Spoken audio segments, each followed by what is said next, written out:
ahli Farisi dan ahli Taurat, ketika mereka melakukan pekerjaan mereka, mereka melakukannya untuk dilihat oleh orang lain. Mereka suka memakai pakaian religius yang memberi kesan bahwa mereka itu adalah orang yang saleh.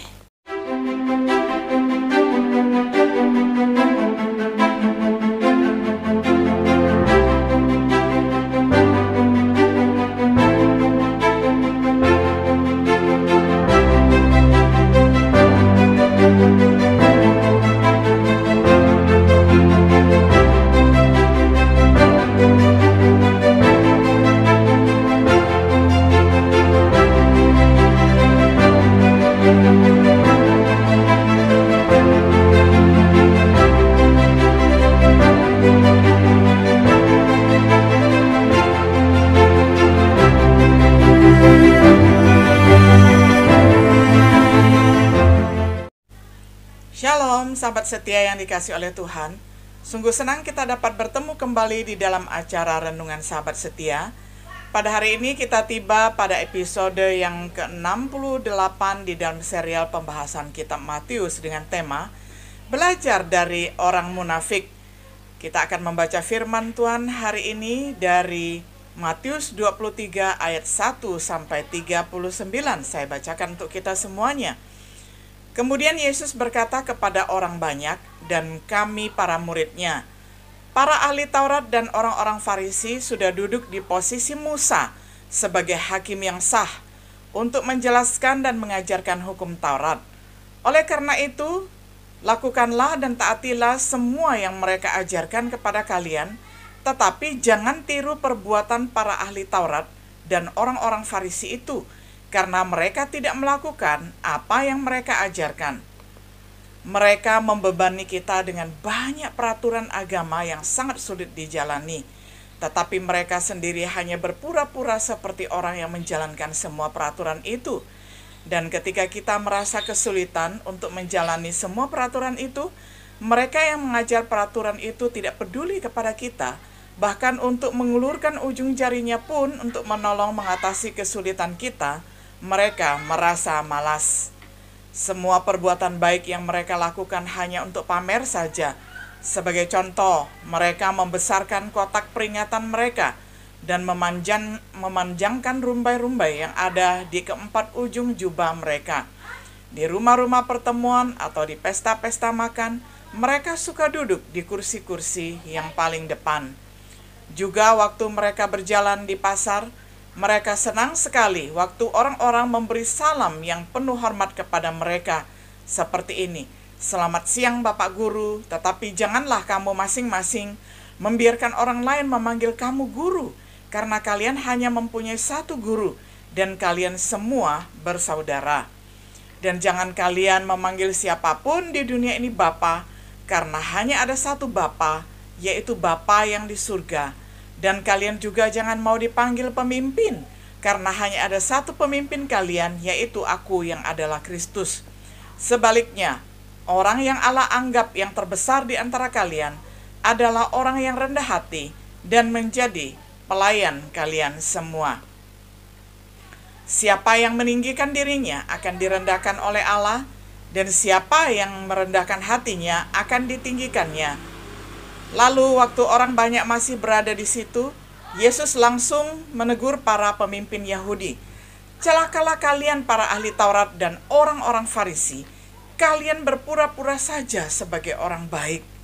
Kalian menghalangi jalan bagi orang-orang lain supaya sulit bagi mereka menjadi warga kerajaan Allah. Sementara kalian sendiri tidak mengikuti jalan masuk ke dalam kerajaan Allah dan malah menjadi penghalang besar untuk orang-orang lain yang mau masuk ke sana.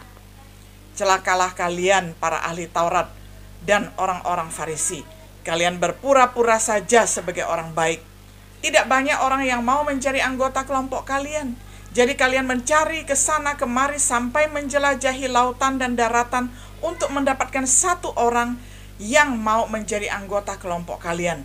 Dan ketika orang itu menjadi anggota kelompok kalian, kalian menjadikan dia calon anggota neraka yang 2 kali lebih jahat daripada kalian sendiri. Celakalah setiap kalian, karena kamu mau menjadi pemimpin jalan bagi orang-orang lain, padahal kamu sendiri buta. Kamu mengajar kalau seseorang menguatkan perjanjiannya dengan menyebut rumah Allah saja, dia tidak harus menepati janjinya itu. Tetapi kalau dia menguatkan perjanjiannya dengan menyebut emas yang ada di rumah Allah, maka dia harus menepati janjinya itu. Kalian yang bodoh dan buta, kenapa sampai kalian tidak menyadari bahwa di mata Allah, rumah Allah lebih penting daripada emas tersebut? Karena rumah Allah itulah yang menjadikan emas itu suci. Kalian juga mengajar kalau seseorang menguatkan perjanjiannya dengan menyebut mezbah di rumah Allah, dia tidak terikat kepada janjinya. Tetapi kalau dia menguatkan perjanjiannya dengan menyebut persembahan yang ada di atas mezbah, dia terikat kepada janjinya itu.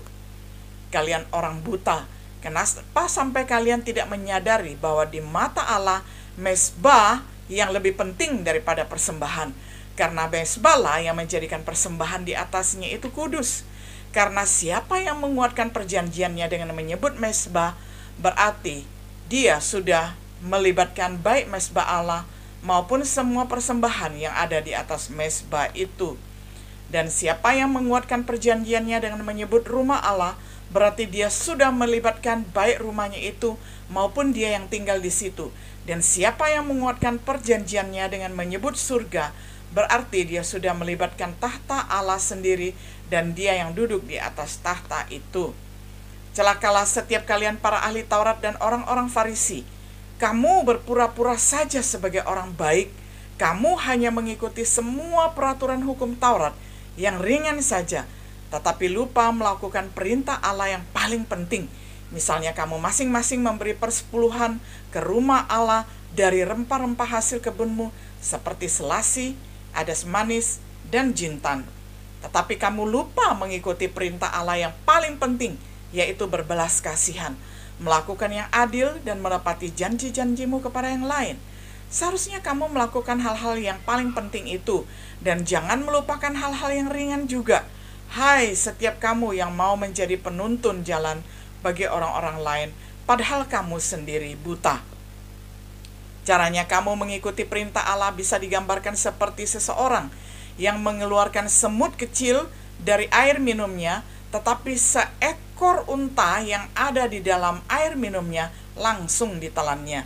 Celakalah setiap kamu para ahli Taurat dan orang-orang Farisi. Kamu berpura-pura saja sebagai orang baik. Cara kamu mengikuti perintah Allah bisa digambarkan seperti orang yang hanya mencuci cangkir dan mangkuk pada bagian luarnya saja, tetapi lupa untuk mencuci bagian dalam yang sangat kotor. Begitu juga hati kamu penuh dengan kotoran, yaitu kamu tidak menguasai diri sendiri dan menipu orang lain untuk mendapatkan uang. Hai setiap kamu orang Farisi yang buta, sampai kapan kamu akan menyadari bahwa kamu harus membersihkan bagian dalam dulu, baru bagian luar juga akan menjadi bersih? Celakalah setiap kamu para ahli Taurat dan orang-orang Farisi. Kamu berpura-pura saja sebagai orang baik. Kamu seperti kuburan yang sudah dicat putih. Bagian luarnya memang kelihatan bagus, tetapi di dalamnya penuh dengan tulang belulang dan berbagai macam kotoran. Begitu juga dengan kamu, karena waktu orang lain melihat kamu dari luar, kamu kelihatan seperti orang yang benar. Tetapi sebenarnya hati kamu penuh dengan keinginan untuk melanggar perintah-perintah Allah dan hanya berpura-pura saja sebagai orang benar. Celakalah kalian para ahli Taurat dan orang-orang Farisi. Kalian berpura-pura saja sebagai orang baik. Kalian adalah keturunan para pembunuh nabi-nabi. Nenek moyang kalianlah yang membunuh para nabi. Dan sekarang kalian membangun kembali kuburan-kuburan para nabi itu serta menghiasinya. Dan dengan mulut kalian berkata, seandainya kami hidup di zaman nenek moyang kami pasti tidak akan ikut bersama mereka pembunuh orang-orang benar itu. Tetapi dengan perkataan itu, sudah jelas bahwa kalian sendiri mengaku bahwa kalian adalah keturunan para pembunuh itu. Jadi kalau begitu, lanjutkan dan selesaikanlah pekerjaan yang sudah dimulai oleh nenek moyangmu itu. Kalian sama saja seperti ular berbisa. Nenek moyang kalian pun ular berbisa. Bagaimana mungkin orang-orang seperti kalian bisa melarikan diri dari hukuman neraka? Memang tidak mungkin.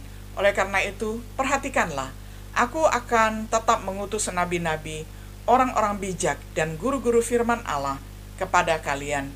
Sebagian dari mereka akan kalian bunuh, dan sebagian akan kalian salibkan, dan sebagian lagi akan kalian cambuk di rumah-rumah pertemuanmu, dan sebagian yang lain lagi akan kalian aniaya dan kejar dari kota yang satu ke kota yang lain. Oleh karena itu, Allah sudah memutuskan untuk menanggungkan hukuman yang paling berat kepada kalian para pemimpin Yahudi atas darah semua orang benar itu yang kalian bunuh karena mereka mengajar atas namanya. Yang kukatakan ini benar. Kalian ini yang sudah menyaksikan pelayananku akan menanggung hukuman atas semua pembunuhan orang benar dalam sejarah kita, mulai dari pembunuhan Habel sampai pembunuhan Zakaria, anak Berekhia. Habel itu dibunuh hanya karena dia hidup dengan benar, sedangkan Zakaria adalah orang yang kalian bunuh di antara ruang kudus dan mezbah di rumah Allah. Hai seluruh penduduk Yerusalem, kalianlah yang selalu membunuh nabi-nabi dan para utusan Allah yang datang dan bernubuat atas nama Bapakku. Ada yang kalian lempari dengan batu sampai mati, dan ada yang kalian bunuh dengan cara lain. Sudah berkali-kali aku mengulurkan kedua tanganku untuk memeluk dan melindungi kalian, seperti induk ayam mengumpulkan dan melindungi anak-anaknya di bawah sayapnya. Tetapi kalian selalu tidak mau datang kepadaku. Sejak zaman Musa, Allah sudah berkemah di antara kalian, bangsa Israel. Tetapi perhatikanlah, hampir tiba saatnya Allah tidak lagi mendiami rumahnya yang ada di sini. Percayalah bahwa mulai sekarang kalian tidak akan melihat aku lagi sampai tiba saatnya aku datang kembali dan kalian berkata, biarlah Tuhan memberkati raja kita ini yang datang mewakili Tuhan. Sampai sedemikian jauh pembacaan firman Tuhan dari Matius 23 ayat 1 sampai 39 dalam terjemahan sederhana Indonesia. Sahabat setia yang dikasihi oleh Tuhan, apa itu munafik? Beberapa orang dituduh munafik jika tingkah lakunya mereka tidak sesuai dengan pembicaraan mereka. Tetapi itu mungkin indikasi kelemahan, bukan kemunafikan. Hipokrit berasal dari bahasa Yunani hypokrites, artinya seorang aktor di bawah karakter yang diasumsikan, misalnya pemain panggung. Ini menurut definisi Strong. Seorang munafik sejati adalah orang yang berpura-pura tidak menjadi dirinya sendiri dan benar-benar tidak berniat menjadi seperti itu. Yesus berbicara kepada orang-orang munafik pada zamannya, khususnya beberapa ahli Taurat dan orang Farisi. Mereka termasuk yang lebih konservatif secara religius saat itu. Namun beberapa kata paling kasar yang pernah Yesus ucapkan diarahkan kepada mereka. Hanya dalam satu pidato, Yesus menyebut mereka orang munafik sebanyak 7 kali, orang bodoh sebanyak 2 kali, dan penuntun orang buta 5 kali, ular berbisa atau ular beludak itu 1 kali. Meskipun ada kecaman yang begitu keras, seseorang dapat belajar dari orang-orang munafik. Kita dapat mengindahkan ajaran mereka jika itu berasal dari firman Tuhan. Jangan abaikan pesan secara otomatis jika utusannya adalah seorang munafik. Lihatlah, melampaui pembawa pesan, berfokus ke sumber asli pesan. Kita juga bisa belajar bagaimana tidak bertindak, terutama ketika kita memperhatikan bagaimana Yesus menegur mereka. Yang akan kita lakukan dalam perenungan episode ini, pelajaran berharga apa yang dapat kita pelajari dari orang munafik? Mari yang pertama kita belajar dari penyalahgunaan wewenang mereka. Mereka mengikat pada orang lain dengan apa yang tidak mau mereka lakukan sendiri. Ketika berbicara dari posisi Musa di sinagoge, memang demikianlah berbicara dengan otoritas. Jadi Tuhan Yesus mengingatkan kepada murid-muridnya bahwa jangan bertingkah laku seperti orang Farisi ataupun ahli Taurat yang mempunyai wewenang untuk mengajar di sinagoge, tetapi kelakuan mereka tidak bisa dicontoh. Sayangnya mereka mengikat orang lain dengan sesuatu yang tidak mau dilakukannya sendiri. Ini melahirkan sikap yang tidak hormat terhadap semua otoritas, termasuk firman Tuhan. Jika kita ingin menjunjung tinggi firman Tuhan, maka praktekkan apa yang kita khotbahkan. Yang berikutnya, melakukan karya untuk dilihat oleh manusia. Nah, inilah yang dikecam oleh Tuhan Yesus. Ahli Farisi dan ahli Taurat, ketika mereka melakukan pekerjaan mereka melakukannya untuk dilihat oleh orang lain. Mereka suka memakai pakaian religius yang memberi kesan bahwa mereka itu adalah orang yang saleh. Dengan berjalannya waktu, kemunafikan seperti itu akan menjadi bukti bagi orang lain yang mengenal mereka. Jika kita menginginkan perkenanan Tuhan, kita perlu melakukan sesuatu untuk memuliakan Tuhan. Dan kadang hanya dilihat oleh Tuhan saja. Yang berikutnya, mencari perhatian dan perlakuan khusus. Inilah yang dilakukan oleh orang-orang Farisi dan ahli Taurat.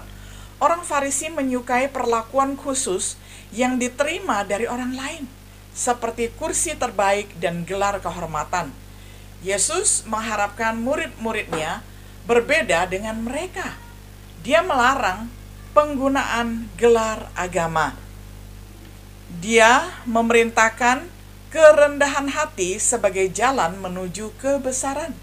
Jika kita ingin menghormati Kristus, kita akan menghormati ajarannya dan tidak menggunakan gelar agama atau mengharapkan perlakuan khusus, tetapi melayani orang lain dengan kerendahan hati, seperti Yesus melanjutkan dengan kecaman terhadap kemunafikan ahli Taurat dan Farisi. Kita belajar beberapa hal dari bagian yang kedua, dari kegagalan mereka dalam mengajar. Yang pertama adalah gagal menyelamatkan orang lain.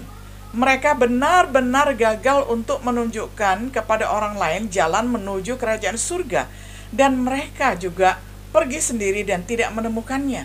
Melalui doktrin mereka telah memberikan perintah-perintah Tuhan yang tidak membawa dampak ataupun pengaruh kepada orang yang mendengarkan ajarannya. Ajaran mereka datang dari hati, jauh dari Tuhan. Jadi hati mereka tidak lengket kepada Tuhan, tetapi bahkan jauh dari Tuhan.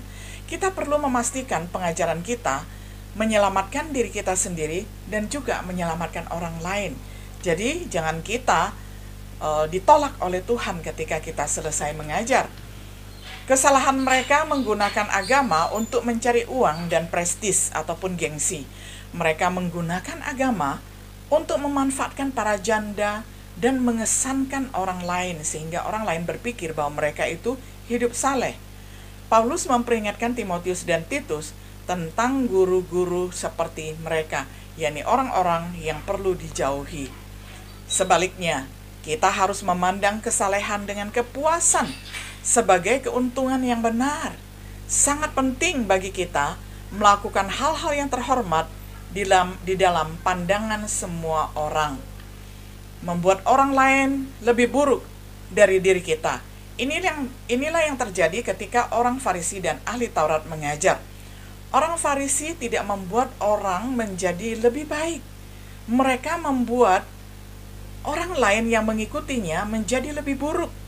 Mungkin karena penekanan mereka pada tradisi manusia daripada taat kepada firman Tuhan. Orang Farisi sendiri mungkin sudah mengenal firman Tuhan beberapa level. Tetapi karena mengabaikan firman Tuhan, mereka membuat orang kelaparan menerima ajaran mereka. Kita harus berhati-hati untuk tidak menempatkan diri kita atau tradisi di antara firman Tuhan, apalagi di atas firman Tuhan, dan di antara orang-orang yang kita ajar. Tetapi biarkanlah mereka tahu firman Tuhan itu adalah berasal dari Tuhan, dan biarkanlah ketika kita mengajarkan keseluruhan nasihat Allah, keseluruhan firman Tuhan. Tidak ada yang kita sembunyikan. Yang berikutnya, membuat perbedaan yang halus. Ini adalah taktik dan cara ahli Taurat dan orang Farisi membuat perbedaan yang begitu halus antara jenis sumpah dan yang bisa disumpah, ya. Bagaimana mereka mengajarkan sumpah demi itu dan sumpah demi ini. Kita dapat dengan mudah melakukan hal yang serupa pada hari ini, mengatakan beberapa perintah Tuhan penting untuk keselamatan, sementara doktrin yang lainnya tidak diajarkan. Mengajar dengan berpikir begitu, dan menurut saya, bukan memberitahu orang-orang apa yang dikatakan oleh Alkitab, tetapi adalah atas idenya sendiri. Untuk menjaga agar aman, mari kita belajar apa yang Alkitab katakan, dan apa yang Alkitab tidak ajarkan, kita diam. Ya, jadi kita tidak usah bersuara kalau memang Alkitab tidak mengajarkan demikian. Jadi kita tidak menambah dan tidak menguranginya. Kita mewartakan firman Allah sejatinya. Saat Yesus meningkatkan kemarahan kebenarannya terhadap orang Taurat, terhadap ahli Taurat dan orang Farisi yang munafik, dan orang Farisi pada hari itu, kita bisa belajar 3 hal lagi, yakni yang ketiga, dari ketidakkonsistenan praktik mereka. Mereka meninggalkan perintah Allah. Mereka meninggalkan masalah yang lebih berat dari hukum Tuhan. Mereka menekankan persepuluhan, tetapi mengabaikan keadilan, belas kasihan, dan iman. Jadi mereka akan menyaring seekor serangga atau seekor semut, tetapi menelan seekor unta. Nah, bayangkan ya, ini adalah perumpamaan yang sangat kasar dan vulgar untuk mereka. Tapi seperti itulah tingkah laku mereka. Kita bisa bersalah atas hal yang sama dengan menekankan hal-hal yang lebih ringan dan meninggalkan doktrin yang lebih berbobot sehingga dibatalkan. Sehingga dengan demikian, juga dengan menekankan hal-hal yang lebih berbobot dan membiarkan yang lebih ringan hingga dibatalkan, tidak diajarkan, dan menganggap bahwa itu tidak berguna. Yesus berkata, kita harus melakukan keduanya. Jangan ada yang dibatalkan, karena semua perintah Tuhan itu penting. Nah, jadi disinilah kita harus hati-hati di dalam pengajaran kita. Jangan menganggap kita mengajar yang penting, sedangkan yang ringan tidak. Demikian pula sebaliknya. Mereka hanya berfokus pada orang luar. Para ahli Taurat itu buta, dan orang Farisi hanya berfokus di bagian luar. Berkaitan dengan menjaga tradisi pembersihan ritual, mereka hanya peduli kepada hal-hal yang kelihatan. Bersedia tahan dengan pemerasan dan memanjakan diri dengan kemunafikan dan pelanggaran-pelanggaran perintah Tuhan. Kita bisa bersalah karena memiliki fokus yang salah. Misalnya, kita lebih mementingkan gedung-gedung gereja yang besar, kemudian kerumunan-kerumunan yang besar. Kita menerima orang-orang ke dalam gereja tanpa menantang mereka untuk bertobat sejati. Jika kita ingin menghindari pembentukan gereja munafik, maka kita perlu menekankan pertobatan sejati, pertobatan batin manusia. Menghormati masa lalu tetapi tidak mau menjalaninya. Mereka menghormati nenek moyang tetapi lebih seperti leluhur mereka yang membunuh para nabi. Memang mereka akan melakukan lebih banyak kerusakan daripada leluhur mereka. Atas generasi itu akan datang penghakiman dan pembunuhan itu dari semua nabi Allah, yakni kehancuran Yerusalem di tahun 70 Masehi. Kita menghormati orang seperti Yesus dan Petrus, tetapi apakah kita bersedia untuk hidup seperti apa yang mereka khotbahkan? Apakah kita bersedia mematuhi perintah mereka? Ataukah kita seperti orang yang saat itu menolak untuk mengindahkan firman Tuhan? Saudaraku yang dikasihi oleh Tuhan, apa yang bisa kita pelajari dari orang munafik? Banyak, asalkan kita ingatlah kecaman yang Yesus lakukan terhadap para ahli Taurat dan orang Farisi. Jangan meniru penyalahgunaan wewenang, kegagalan di dalam mengajar, dan ketidakkonsistenan praktik. Berbicara tentang orang munafik, beberapa orang menghindari gereja karena ada terlalu banyak orang munafik di sana. Mungkin ada orang munafik di gereja, tetapi itu bukanlah alasan untuk tidak mengikuti Yesus. Apakah kemunafikan Yudas Iskariot mengizinkan sisa rasul untuk meninggalkan Yesus? Kan tidak demikian.